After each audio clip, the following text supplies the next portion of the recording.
Hello दोस्तों, नमस्कार। आज की वीडियो में मैंने 100 क्वेश्चन रखे हैं। इससे पहले मैंने 100 क्वेश्चन आपकी पिछली वीडियो में करा दिए हैं।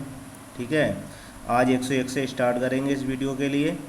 और इसमें आप ये भी देख लीजिए कि टीजीटी पीजीटी के से संबंधित ये क्वेश्चन है, चाहे आईएलटी हो या आपकी जो केंद्रीय विद्यालय में वैकेंसी होती है उसके लिए। और इस समय वैकेंसी आईएलटी की भी आने वाली है। आईएलटी करीब 9000 वैकेंसी आने वाली हैं। आप लोग तैयारी रखें, क्योंकि पेपर टीजीटी का पीजीटी का भी कभी हो सकता है 1-2 महीने में हो जाए, या आईएलटी की भी जगह 1-8 महीने में शायद वैकेंसी आ जाए। ठीक है। इसलिए अपनी तैयारी आप लोग सुचारू रूप से चालू रखें।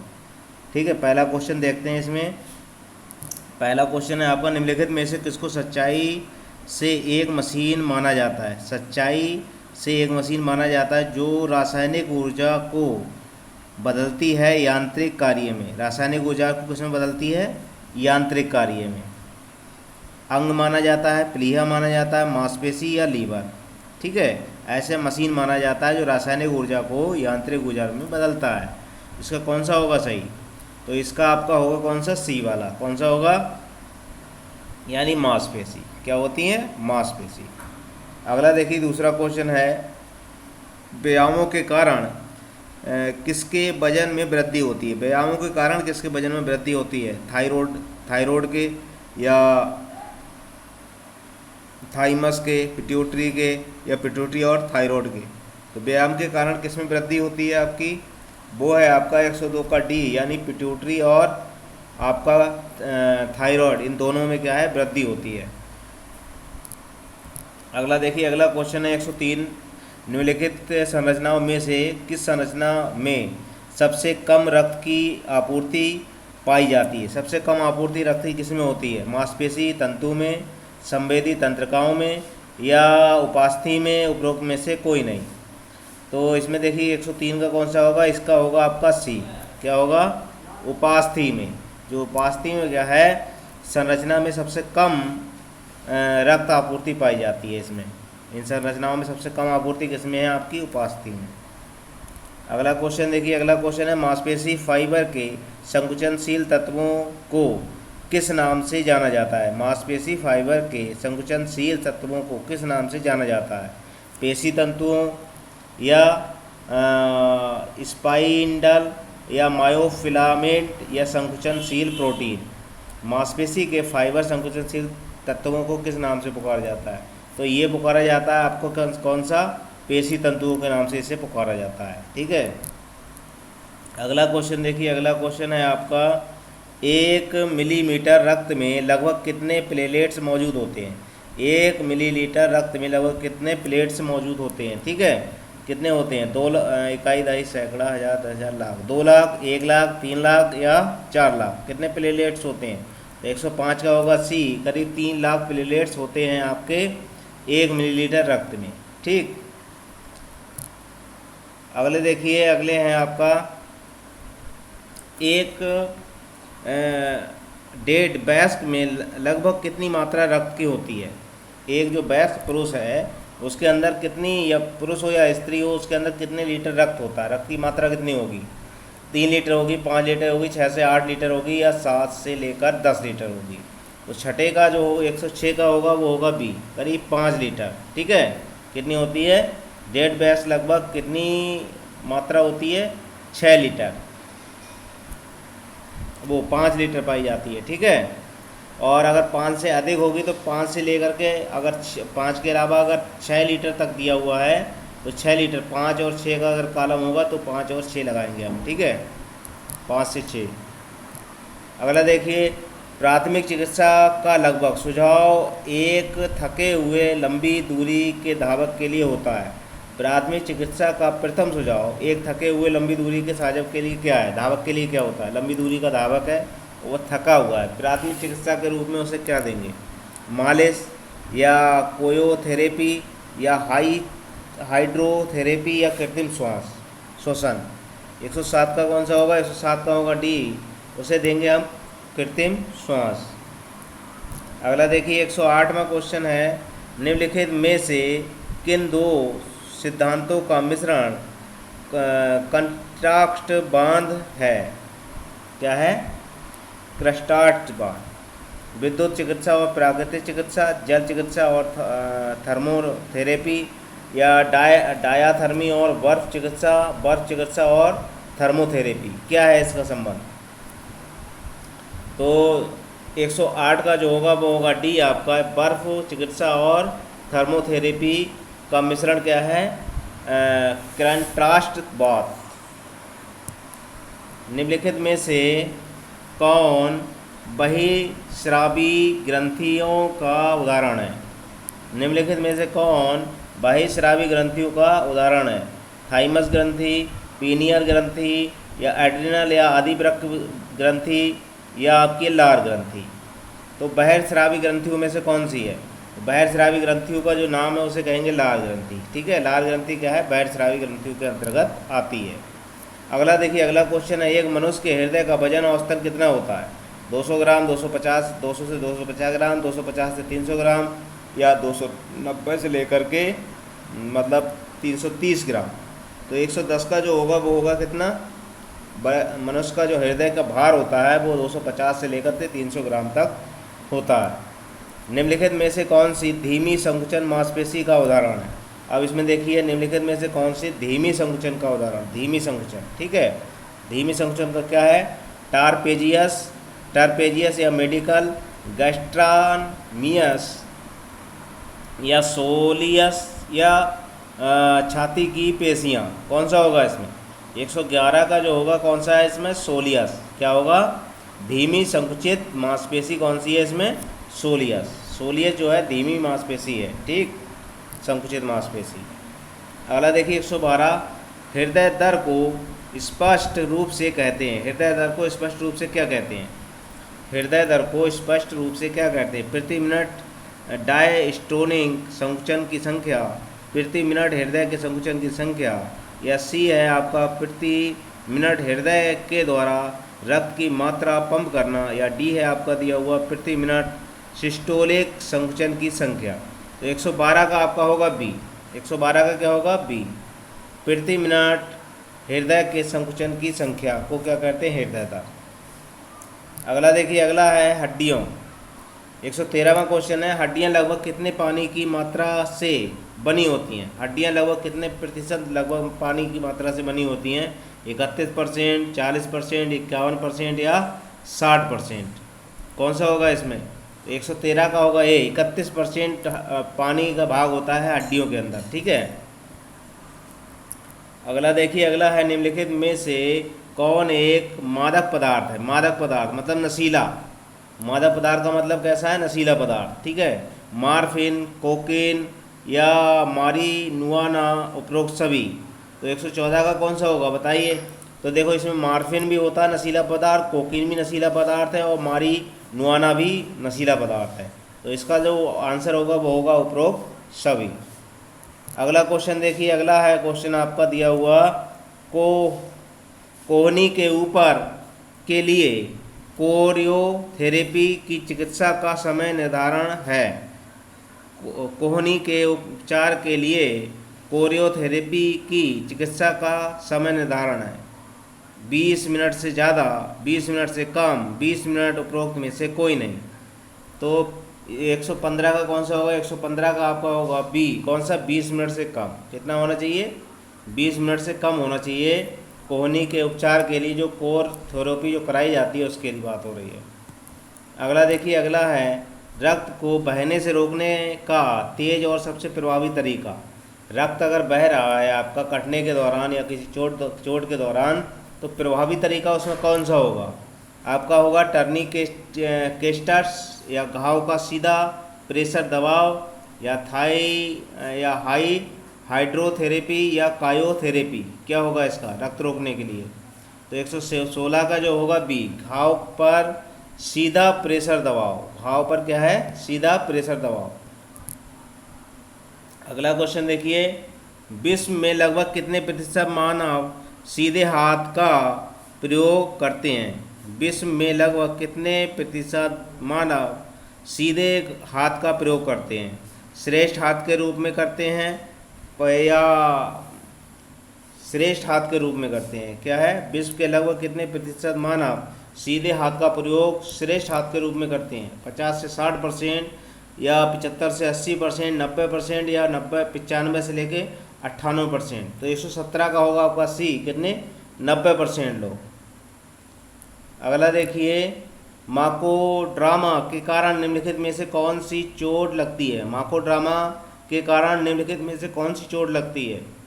इस सपाट पैर या मोच लगती है या धनुषाकार लगता है या स्ट्रेस फ्रैक्चर होता है। क्या होता है इसमें। 118 का होगा सी, इसका क्या है, मोच आती है। क्या आती है, मोच। मायोट्रामा के कारण क्या आता है, शरीर में मोच आती है।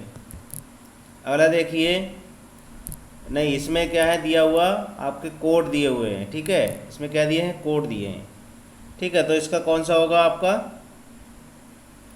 हाँ यही सही है, कोड नहीं है इसमें। आपका है, आपकी मोच आती है किसके कारण, किसके कारण है ये, माकोट्रामा के कारण जो होता है क्या आती है, आपकी मोच आती है, मायोट्रामा। अब देखिए लगभग कितनी शेष रह जाती है, लगभग कितनी शेष रह जाती है। 3 से 5 लीटर, 205 लीटर। इसका क्वेश्चन क्या था आपका, पूरा क्वेश्चन क्या है इसमें देखिए क्या है, वायु छोड़ने के बाद भी क्या है, फेफड़ों से अगर वायु छोड़ रहा है व्यक्ति सांस लेने के दौरान, तो लगभग कितनी वायु शेष रह जाती है उसके फेफड़ों में, ये बात हो रही है। वायु छोड़ने के दौरान लगभग कितनी वायु शेष रह जाती है फेफड़ों के अंदर, वो बात हो रही है। 3 से 5 लीटर रह जाती है, 2.5 से 3 लीटर रह जाती है, 1.5 से 2.5 लीटर रह जाती है, 1 से लेकर 2 लीटर। यानी सांस लेने के बाद, सांस छोड़ने के बाद भी मनुष्य के अंदर सांस फेफड़ों में कितनी रह जाती है उसकी बात हो रही है। तो 119 का कितना होगा, 119 का होगा आपका बी, यानी 2.5 से लेकर 3 लीटर सांस मतलब ऑक्सीजन आपकी फेफड़े के अंदर रह जाती है एक बार सांस छोड़ने के बाद भी। अब देखिए हृदय के अतिवृद्धि का अर्थ क्या है। हृदय की अतिवृद्धि का अर्थ क्या है, एथलेटिक हार्ट, हृदय के आकार में परिवर्तन, दिल की मात्रा में वृद्धि या निलय की दीवार में समान मोटाई। क्या होगा, तो 120 का आपका होगा ए। क्या हृदय की अतिवृद्धि क्या है, एथलेटिक हार्ट है। क्या है, एथलेटिक हार्ट। हृदय की वृद्धि का मतलब जानना है, क्योंकि जो एथलेटिक्स होता है उसकी हृदय जो है बढ़ जाता है, उसका हृदय क्या है, बढ़ जाता है। तो उसे बीमारी नहीं समझेंगे कि बीमारी होगी अगर हार्ट बढ़ गया। क्या है, उसे एथलेटिक का हार्ट कहते हैं या खिलाड़ी का हार्ट कहते हैं उसे, ठीक है। अगर आप चोटिल अंग को उसी समय गर्म उत्तेजित करते हैं तो आप केवल उसके हालात को और ख़राब करते हैं, केवल उसके स्वास्थ्य लाभ में देरी करते हैं, उसको संक्रमित कर सकते हैं, उसकी सूजन को बढ़ाते हैं। क्या होता है, चोट अगर लगी है किसी अंग में आपको, उसी समय क्या है, गर्म उत्तेजित करते हैं, ठीक है। तो क्या होगा, 121 का कौन सा होगा, तो 121 क्या है, केवल उसके स्वास्थ्य लाभ में देरी करते हैं। क्या करते हैं, केवल उसके स्वास्थ्य लाभ में देरी कर रहे हैं आप, अगर उसको क्या कर रहे हैं, गर्म उत्तेजित दे रहे हैं। अगला देखिए, अगला क्वेश्चन है, निम्नलिखित में से कौन से तौर तरीके का मुख्य कार्य प्रवेश करने की क्षमता है। क्या है इसमें, तौर तरीके का मुख्य कार्य प्रवेश करने की क्षमता है, कौन सा है, बर्फ की थैली, गर्म भंवर या नरम गर्मी पैक या उपरोक्त कोई भी नहीं। तो 122 का कौन सा होगा, 122 का होगा आपका ए, बर्फ की थैली। क्या है, बर्फ की थैली। निम्नलिखित में से कौन से तौर तरीकों का मुख्य कार्य प्रवेश करने की क्षमता है। क्या है, बर्फ की थैली।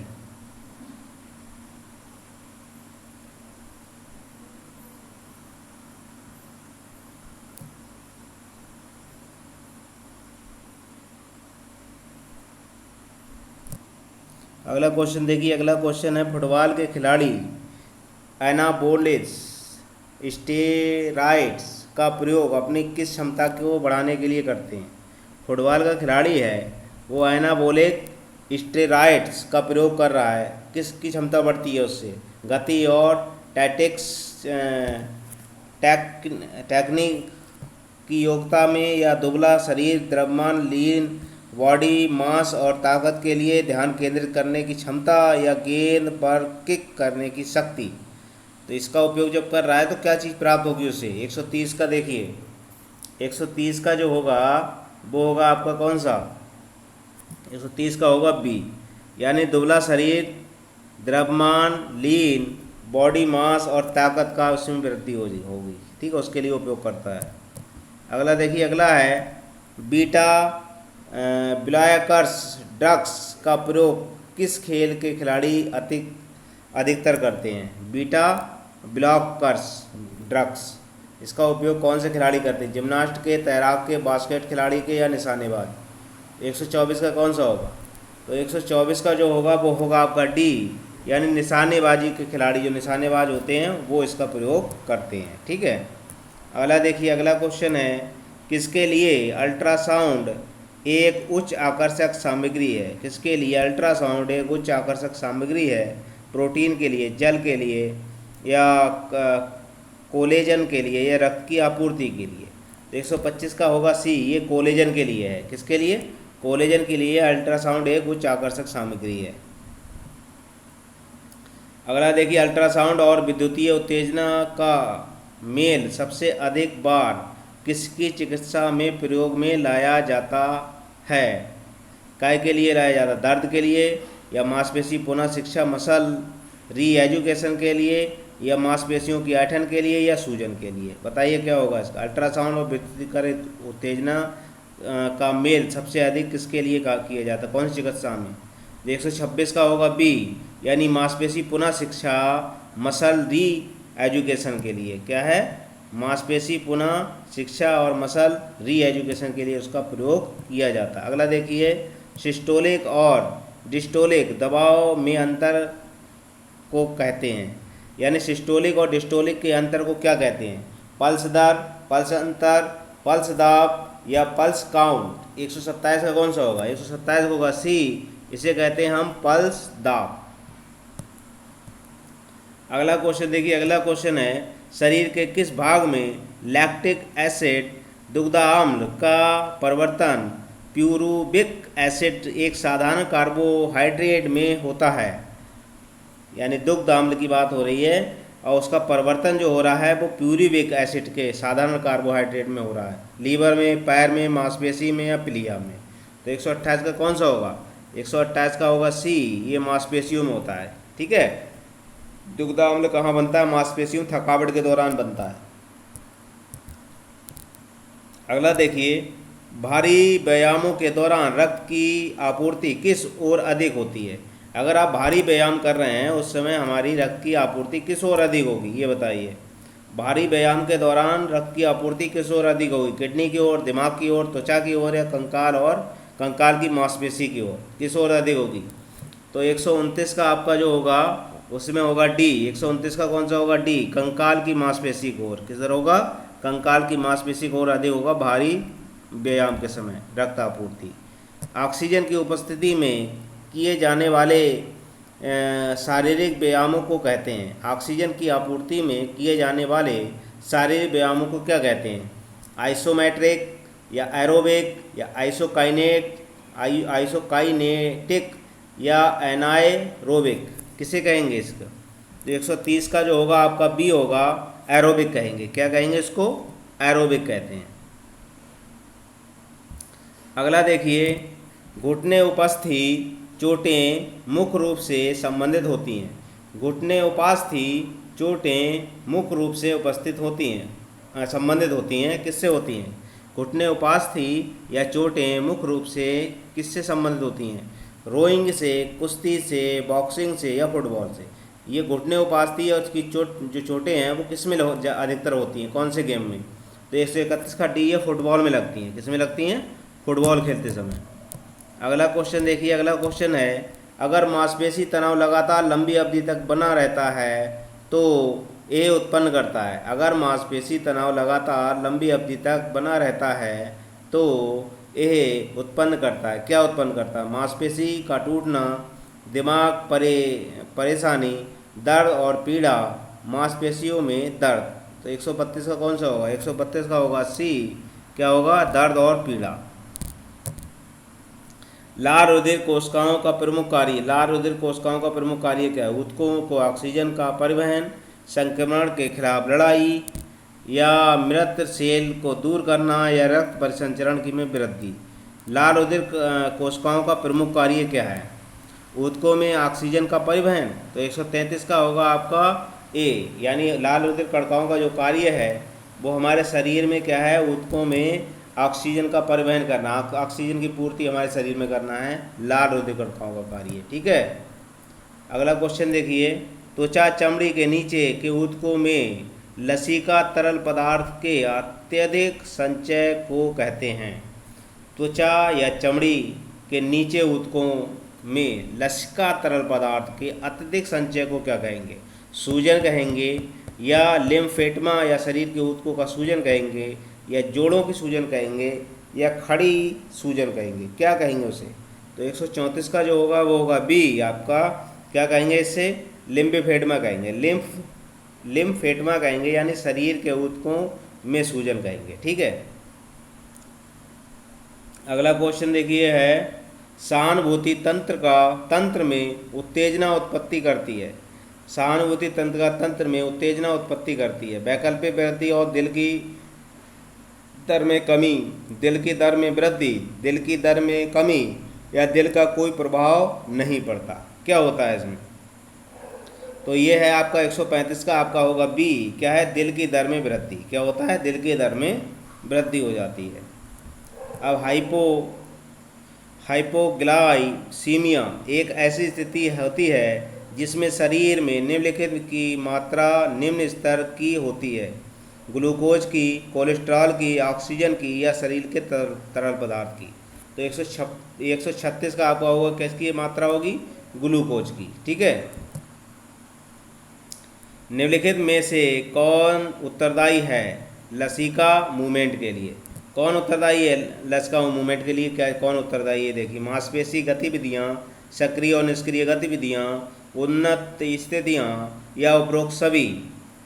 कौन सा होगा? 137 का आपका होगा कौन सा? डी, यानी मांसपेशी गतिविधियाँ भी इसमें शामिल होती हैं, सक्रिय और निष्क्रिय गतिविधियाँ और उन्नत स्थितियाँ, ये सभी होती हैं इसमें शामिल। ठीक, अगला देखिए, किस प्रकार की ऊर्जा का प्रयोग होता है? किस प्रकार की ऊर्जा का प्रयोग होता है फुटबॉल खेलने में?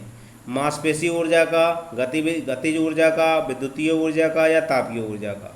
तो 138 का जो होगा बी होगा आपका, गतिज ऊर्जा का। किसका होगा? गतिज ऊर्जा का। ठीक है, 139 देखिए, टैक्सन संकर्षण किस पर प्रभाव डालता है? टैक्सन संकर्षण किस पर प्रभाव डालता है? आर्टिक्यूलर या फेसिट जॉइंट के लिए, या पैरासाइटल पेशी के लिए, या नर्व रूट्स के लिए, उपरोक्त सभी के लिए। 139 का कौन सा होगा? तो 139 में क्या है? आर्टिक्यूलर फेसिट जॉइंट के लिए भी प्रभाव डालेगा ये, और पैरास्पाइल के लिए भी प्रभाव डालेगा, और नर्व क्या है? रूट्स के लिए प्रभाव डालेगा। तो इसका होगा उपरोक्त सभी। अगला है 40वां क्वेश्चन आपका 140, यानी किस प्रकार की मालिश में ऊतक को रुक रुक कर उठाकर, घुमाकर व दबाकर गूंथा जाता है? कौन सी मालिश है जिसमें उसमें रुक कर उठाकर और घुमाकर गूंथा जाता है? एरिलरेज, या पेटिसोज, या टपोटेमेंट, यह होता है, ये कौन सी है आपका? 100 कौन सी है? 140। ठीक है, तो इसमें कौन सा होगा? पेटिसोज। क्या होता है? इसे पेटिसोज कहते हैं। अगला देखिए क्या है? बैक्टीरियल मुर्दाखोर के रूप में जाना जाता है। बैक्टीरियल मुर्दाखोर के रूप में जाना जाता है आरबीसी को, डब्ल्यूबीसी को, प्लेटलेट्स, या इनमें से कोई नहीं। तो 141 का कौन सा होगा? 141 का होगा आपको बी। क्या जाना जाता है? डब्ल्यूबीसी को कहते हैं बैक्टीरिया मुर्दाखोर, यानी बैक्टीरिया को क्या करती है? मारती है। ठीक है, अगले देखिए, अगला है गतिविधि की गति अधिकतर खेलों में प्रशिक्षण में मुख्यतः निर्धारित होती है।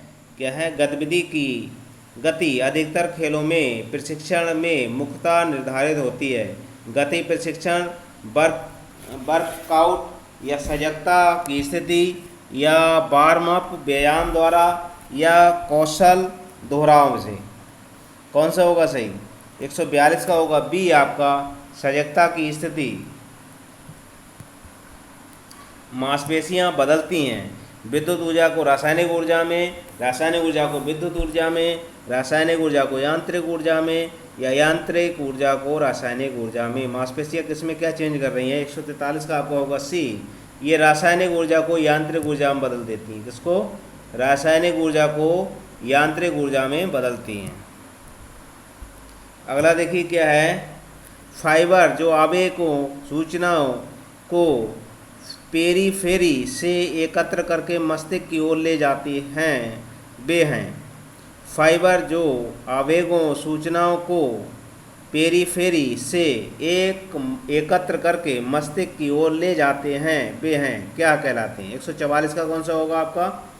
एफरेट केंद्र त्यागी फाइबर, एफरेट केंद्र त्यागी फाइबर, या मुक्त तंत्र का तंत्र, अयावीवाही केंद्र पर पहुंचने वाला फाइबर, या छोटे व्यास त्रिज्या फाइबर। कौन सा होगा इसमें?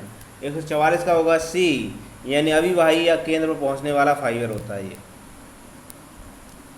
निम्नलिखित चोटों में से कौन सी चोट का संबंध रीढ़ की हड्डी से नहीं है? ऐसी कौन सी चोट है जिसका संबंध रीढ़ की हड्डी से नहीं है? लेक्सरेशन छेदना, हड्डी उखाड़ना, फ्रैक्चर, या रीढ़ की हड्डी में चोट। तो 145 का जो होगा वो होगा आपका ए, यानी कौन सा है इसमें? लेक रेशन या छेदना, इसके रीढ़ की हड्डी से चोट का संबंध इसका नहीं है। निम्न अगला देखिए 146 में क्वेश्चन है,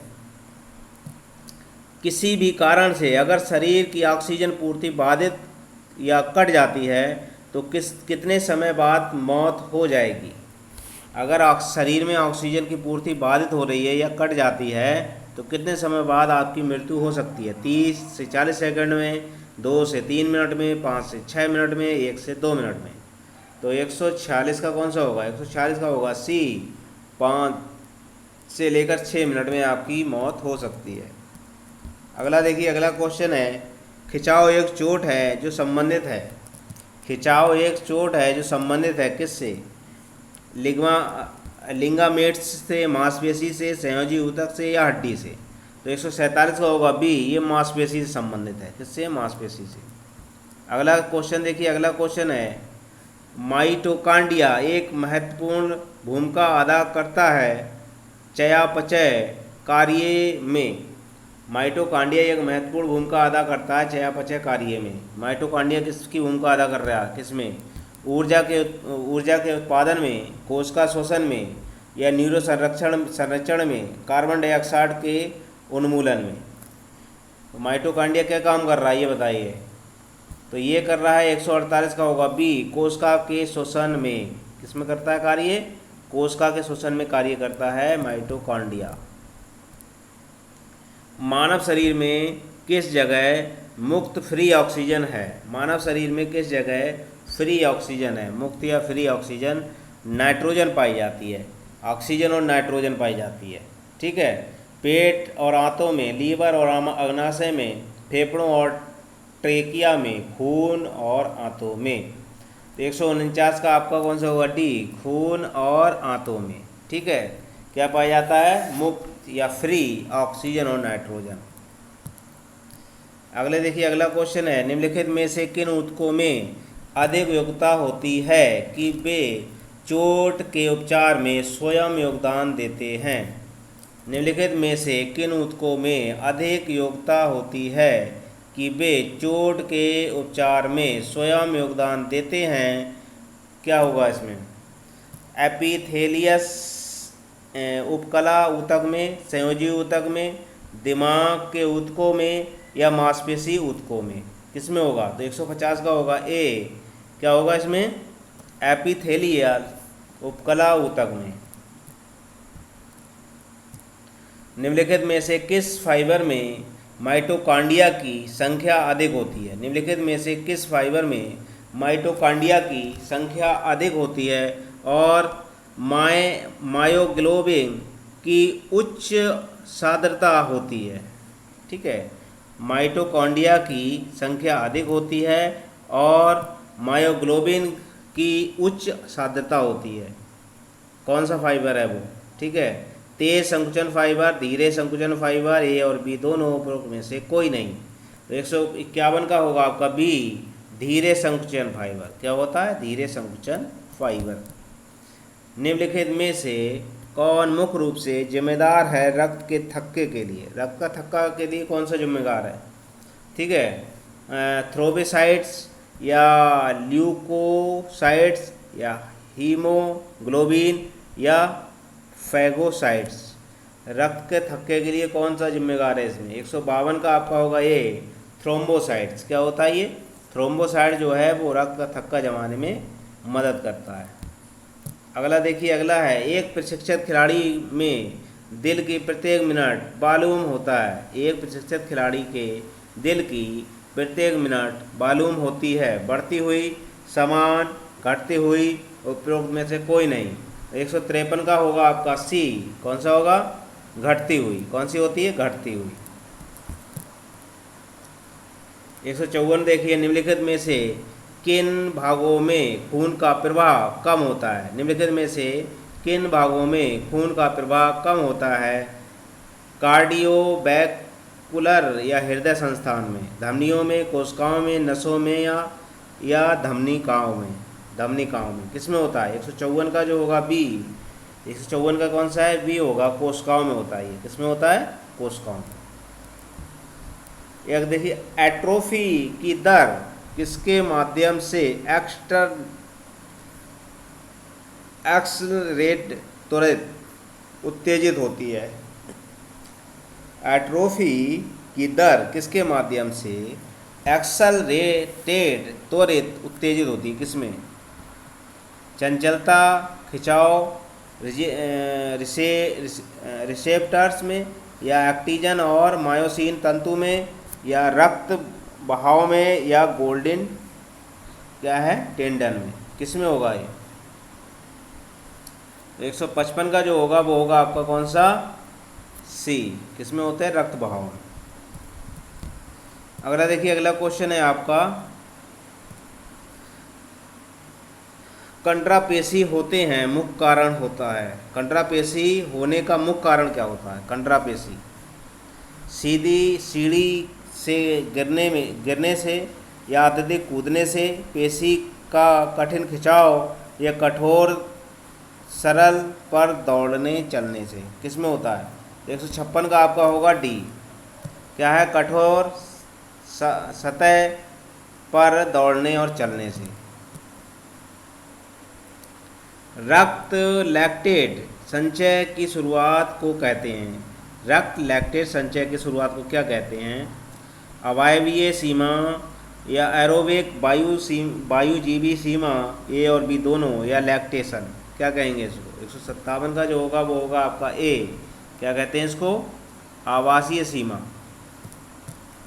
अगले देखिए, अगला क्वेश्चन है आपका, उस जैविक प्रणाली का नाम बताइए जो शायद ही कभी शारीरिक व्यायाम में भाग लेते हैं। उस जैविक प्रणाली का नाम बताइए जो शायद ही कभी शारीरिक व्यायाम में काम लेते हैं। किसमें? मांसपेशीय प्रणाली में, हृदय प्रणाली में, पाचन प्रणाली में, या श्वसन प्रणाली में? तो 158 का होगा सी, पाचन प्रणाली में। किसमें? पाचन प्रणाली में।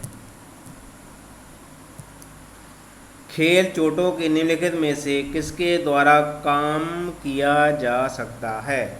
खेल चोटों को निम्नलिखित में से किसके द्वारा कम किया जा सकता है? स्टीम बाथ के, मसाज के, या शानावात के उपरोक्त में से कोई नहीं। 159 का होगा बी आपका, मसाज के रूप में। ठीक है।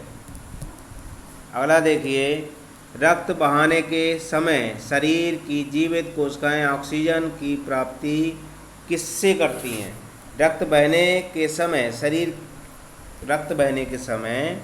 शरीर की जीवित कोशिकाएं ऑक्सीजन की प्राप्ति किससे करती हैं?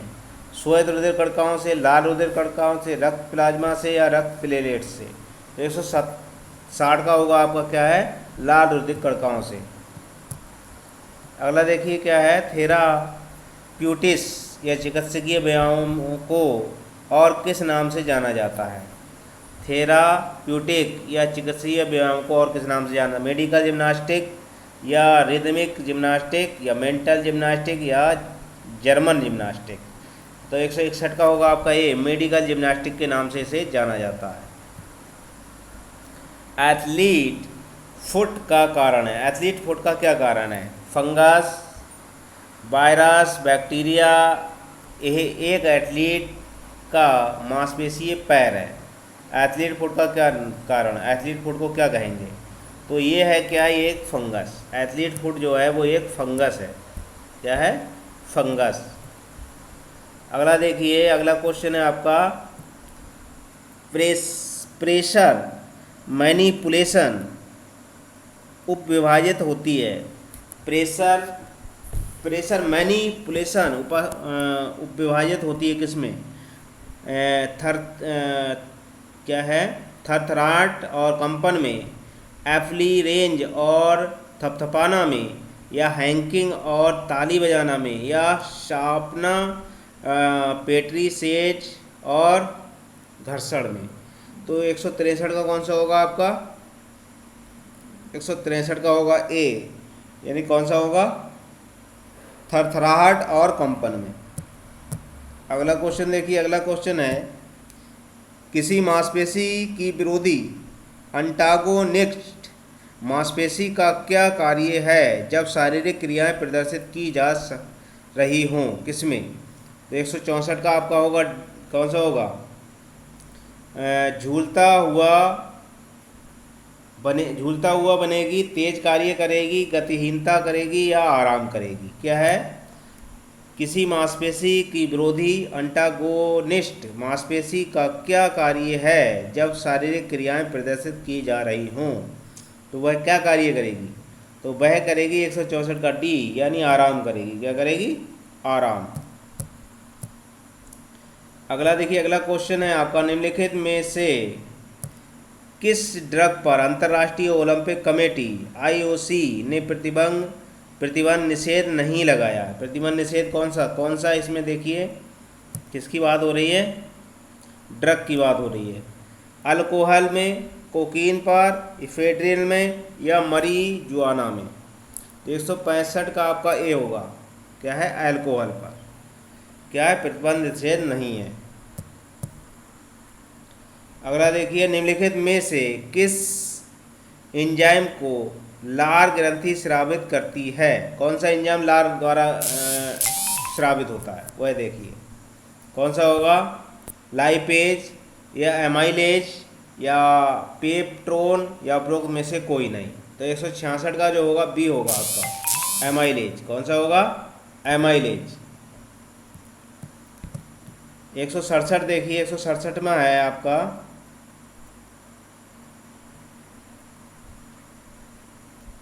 167 में क्वेश्चन है आपका निम्नलिखित श्रेणियों में से किस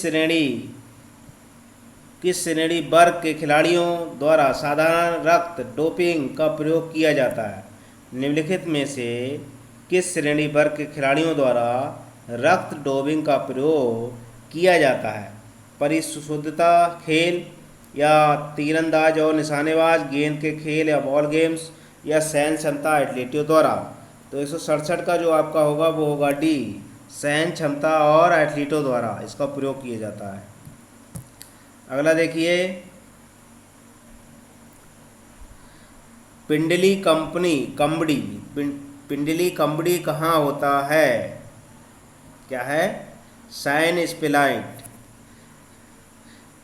कहाँ पर होता है? पेट में, पैर के नीचे, या बैक में, या ऊपरी पैर में?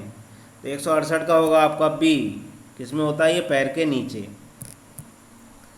आपका क्या है? फ्लैट बैक किसके हाथ से जुड़ा हुआ है?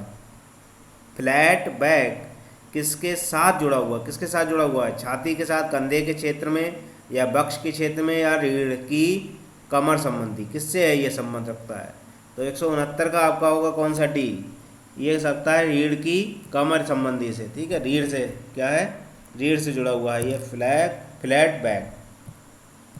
अगला देखिए, अगला क्वेश्चन है मुख्य मांसपेशी सब स्टेट को तुरंत उपलब्ध होता है एटीपी मिश्रण के लिए? ग्लाइकोजन, ग्लाइकोस या टोस, उपरोक्त में से कोई नहीं।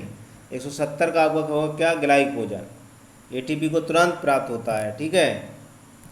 अगला देखिए, निम्नलिखित में से कौन सी प्रशिक्षण विधि सर्वोत्तम है शारीरिक अनुकूलन पाने के लिए? कौन सा प्रशिक्षण विधि उत्तम है?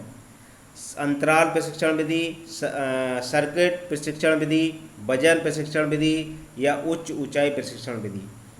तो 171 का जो आपका होगा वो होगा डी, क्या है, उच्च ऊंचाई प्रशिक्षण विधि। यानी किसके लिए सर्वोत्तम प्रशिक्षण विधि, सर्वोत्तम शारीरिक अनुकूलन पाने के लिए है। अगला क्वेश्चन देखिए, खेलों की चोटों की पूर्ण चिकित्सा के लिए व्यक्ति को किस पर निर्भर होना चाहिए?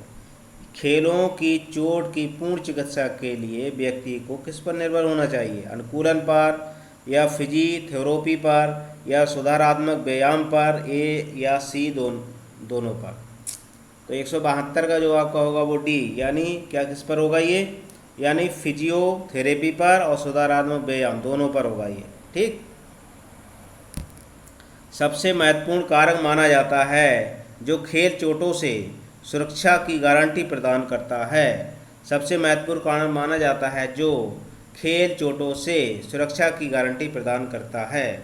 खेलों के मैदान का सही खाका, उचित शारीरिक अनुकूलता, सही यांत्रिक कौशल की ज़रूरत या सुरक्षात्मक आवरण का उपयोग। 173 का कौन सा होगा? तो 173 का होगा आपका डी। 173 कौन सा होगा? डी, सुरक्षात्मक आवरण का प्रयोग।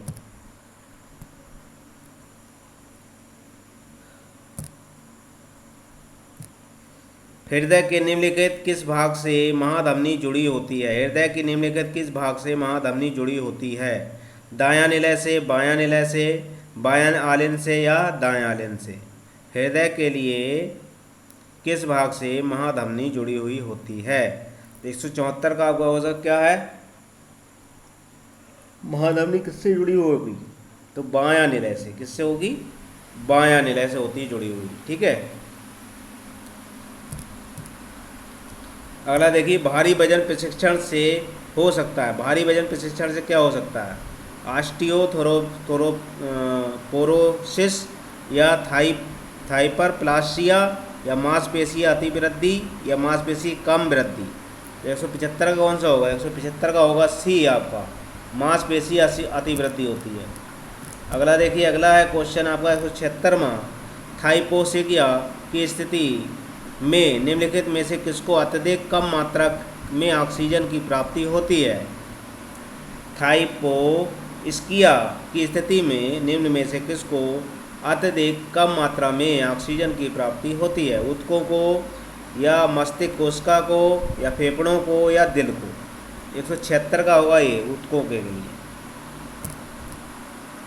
अगला क्वेश्चन देखिए, टेस्टोस्टेरोन हार्मोन मुख्यतः कहाँ पर उत्पादित होता है? कहाँ उत्पादित होता है? टेस्टोस्टेरोन हार्मोन कहाँ उत्पादित होता है ये? अगले देखिए, कहाँ पर? पुरुषों की टेस्टिस या वृषण में, महिलाओं के अंडाशय में, पाचन में शामिल होते हैं, उपरोक्त में से कोई नहीं। तो 177 का होगा ए, यानी पुरुषों के वृषण में होता है, टेस्टिस में होता है ये। किसके उपचार के लिए कंट्रास्ट बाथ का सुझाव दिया जाता है? किसके उपचार के लिए कंट्रास्ट बाथ का उपयोग किया जाता है? घाव के उपचार के लिए, सूजन को कम करने के लिए या उखड़ी हड्डी के जोड़ों के दर्द को कम करने के लिए, उपरोक्त में से कोई नहीं। तो 178 का होगा आपका बी, क्या है? सूजन को कम करने के लिए। अगला देखिए, अगला है, निम्नलिखित में से किसका संबंध रिकेट्स सूखा रोग से है? निम्नलिखित में से किसका संबंध रिकेट्स सूखा रोग से है? कबूतर छाती या इंडिमा, त्वचा शोथ या भीतर जुड़े घुटने या खरोच या छिलना? तो इसका होगा आपका ये, कबूतर छाती। अगला देखिए, अगला क्वेश्चन है आपका, स्टोन बाइसी क्या है, स्टोन बरूईसी पत्थर खरोच के लिए उत्तम चिकित्सा है। क्या है, संदीपन कौन सा है, ठंड संदीपन, गर्म और ठंडे स्नान, कठोर सिर पैर का उपयोग या इलाज चिकित्सा। क्या है, स्टोन बरूसी या पत्थर खरोंच के लिए उत्तम चिकित्सा कौन सी है। तो 180 का होगा सी, कठोर सिर पैर का उपयोग। स्ट्रेस फ्रैक्चर आम लोगों के बीच में से किसमें पाया जाता है। स्ट्रेस फ्रैक्चर आम लोगों के बीच में से किसमें पाया जाता है, महिलाएं और फैक्ट्री वर्कर्स के साधारण जनसंख्या या वयस्क और वृद्ध व्यक्तियों में या छोटे बच्चों और एथलीटों में। तो 181 का जो होगा वो होगा डी, क्या है, छोटे बच्चों और एथलीटों में। अगला क्वेश्चन देखिए 182 में है, कॉम्प्लेक्स कार्बोहाइड्रेट किससे में नहीं पाया जाता। कॉम्प्लेक्स कार्बोहाइड्रेट किस में नहीं पाया जाता है, चावल में, फल में, पास्ता में या ब्रेड में। तो 182 का क्वेश्चन जो होगा वो होगा आपका बी, यानी फल में। क्या पाया जाता है, फल में नहीं पाया जाता ये। अगला देखिए, मोच एक चोट है जो संबंधित है। मोच किससे संबंधित है, हड्डी से, संयोजी ऊतक से, लिंगामेट से या मांसपेशी से। तो 183 का जो होगा सी, ये क्या है, लिंगामेट से संबंधित इसका। अगला क्वेश्चन देखिए, फील्ड हॉकी के खिलाड़ियों को साधारणतः सुझाव दिया जाता है कि अपने पैरों पर का बचाव करने के लिए किसके बचाने के लिए शिन गार्ड या घुटनों का कवच का प्रयोग करना चाहिए। काय के लिए, मोच के लिए या कॉन्स्टिट्यूशन नील के लिए या है आपके स्टेज फ्रैक्चर के लिए या तेज धार कट के लिए। काय के लिए मतलब सुझाव दिया जाता है हॉकी खिलाड़ी के लिए, ठीक है, कि वो घुटनों पर क्या है, कवच का प्रयोग करें। तो 100 आपका कौन सा है, 184 का जो होगा वो होगा आपका बी, काय के लिए, कॉन्स्टिट्यूशन या नील के लिए। अगला देखिए, अगला है आपका घाव जो किसी तेजदार वस्तु से लगता है, जैसे कि चाकू, छिलना घाव या पक्षर घाव या छिलना या छेदना। 185 का आपका कौन सा हो, ये छिन्न घाव होता है। कौन सा होता है, अगर किसी चाकू से आप कट रहे हैं तो क्या है, छिन्न घाव कहलाता है। अगला देखिए, निम्नलिखित में से किस चोट की चिकित्सा उपचार आप स्वयं नहीं कर सकते। कौन सी चिकित्सा उपचार आप स्वयं नहीं कर सकते, स्प्रेन, फ्रैक्चर या कटयूजन, गुमाड़ या खरोंच। 186 का आपका बी, फ्रैक्चर का जो आप इलाज अपने आप नहीं कर सकते।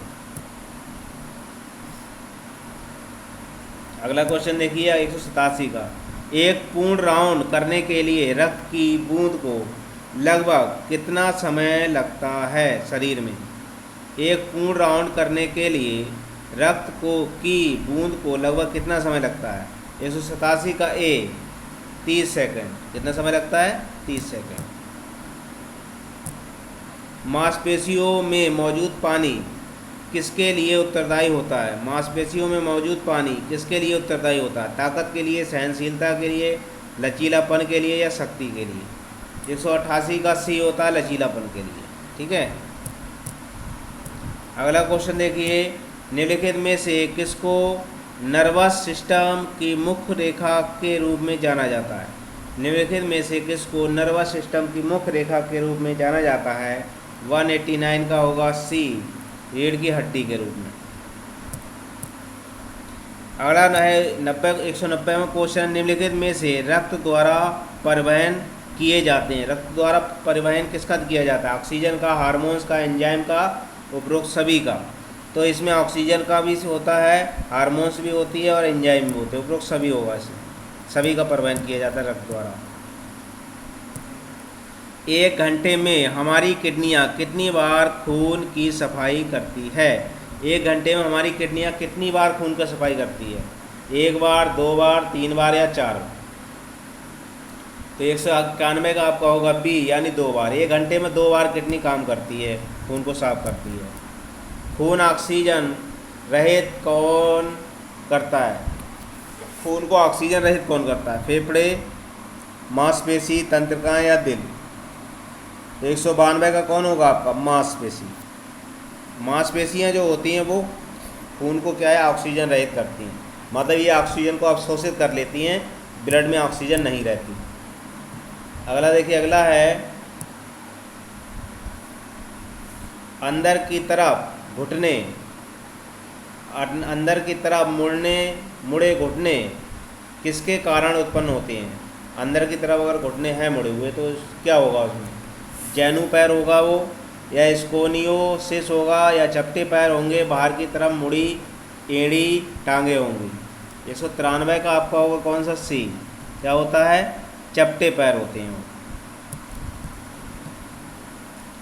अगला क्वेश्चन देखिए, अगला क्वेश्चन है किस प्रकार की चोटों में कंप्रेशन दबाव अधिक उपयुक्त होता है?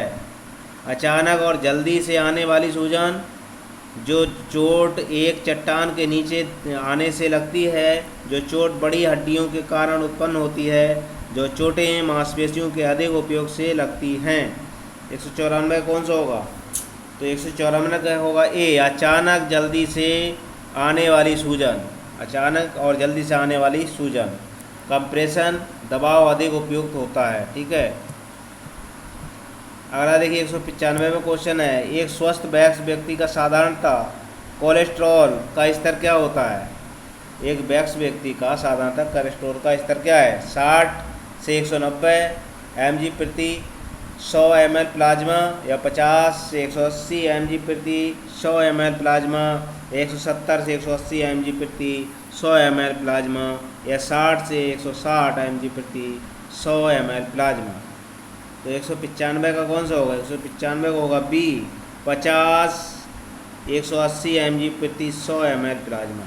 ठीक है। कोलेस्ट्रॉल स्तर होता है ये स्वस्थ मनुष्य का, 50 180 mg प्रति 100 ml प्लाज्मा में। अतिरिक्त वसा किसमें संग्रहित होती है? अतिरिक्त वसा किसमें संग्रहित होती है? एडिपोस वसा ऊतक में, लीवर ऊतक में, एरोलर ऊतक में, उपरोक्त में से कोई नहीं। 196 का होगा ए। क्या होगा? वसा ऊतक में अतिरिक्त वसा जो है जाकर के संग्रहित हो जाती है। एक अच्छी तरह कौशलित मांसपेशी तंतु एक आरामदायक स्थिति में रहता है। एक अच्छी तरह कौशलित मांसपेशी तंतु एक आरामदायक स्थिति में रहता है। कहाँ पर? लंबा और पतला, झूमता हुआ और तालाब रहित, तना हुआ और कठोर, ढीला और लचीला। 197 का आपका होगा डी, ढीला और लचीला। अगला देखिए, अगला है आरबीसी का जीवन काल होता है 120 दिन, 130 दिन, 150 या 220 दिन।